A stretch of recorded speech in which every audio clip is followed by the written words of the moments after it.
সুতরাং আমি বিনয়ের সাথে বলতে চাই, কোন অহংকার, কোন দাম্ভিকতা, পূর্ব থেকে যে সমস্ত ধারণা আমাদের হৃদয়ে আছে, জামায়াত ইসলামী অমুক করেছিল, কোন স্বাধীনতার বিরোধিতা করেছিল, এই সমস্ত আজে বাজে কথা যদি বলতে চান আপনারা সময় নিয়ে আমাদের সাথে কথা বলবেন। আমি বলতে চাই, জামায়াত ইসলামী শুধু এই দেশের মানুষের কাছে আজাদির খবর দিয়েছে।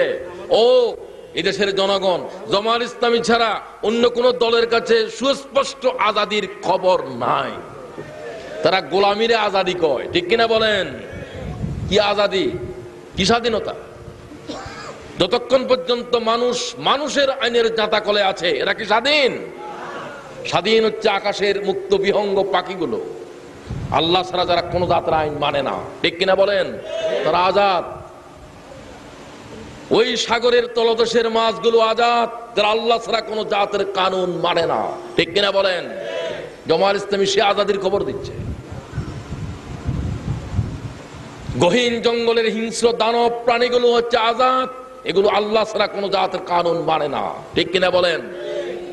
আমরা তো সেই কথাই মানুষকে বলছি, আসো সমস্ত মানুষের রচিত মতাদর্শের জিন্দান খুলে ফেলো, শুধুমাত্র আল্লাহ তাআলার বন্দেগী করব, আর দুনিয়ার কোন জাতের বন্দেগী আমরা করব না, ঠিক কিনা বলেন? এর চাইতে আজাদি কে কে শুনেছে আমাদের?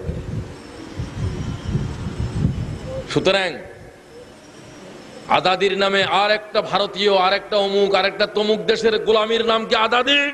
নো, এটাকে আমরা আজাদি বলবো না। তোমরা মানুষদেরকে আর কতগুলো মানুষের গোলামির জিঞ্জিরে আবদ্ধ করছো, ঠিক কিনা বলেন?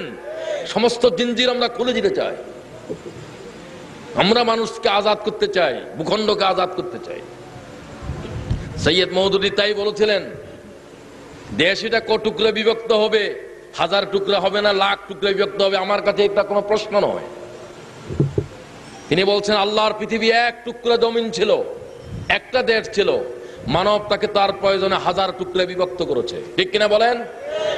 এতে যদি মানুষ জাতির কোনো কল্যাণ থেকে থাকে, তাহলে আরো 1000 খণ্ডে পৃথিবী বিভক্ত হোক, দেশ ভেঙ্গে 5 টুকরা হোক, আমার কোনো আপত্তি নেই। আমার কাছে এই টুকরা খণ্ড বিখণ্ড হওয়া কোনো মূল্য বহন করে না। আমার কাছে বরং 1 বর্গ মাইল জায়গা বেশি মূল্য বহন করে, যেই জমিনের উপরে আল্লাহ ছাড়া কোনো জাতের কানুন নাই। সুবহানাল্লাহ। আমি সেই রাষ্ট্রের চাপরাশি হওয়াকে একটি অনিসলামী রাষ্ট্রের প্রেসিডেন্ট হওয়ার চাইতে বেশি গুরুত্ব দিই। সুবহানাল্লাহ।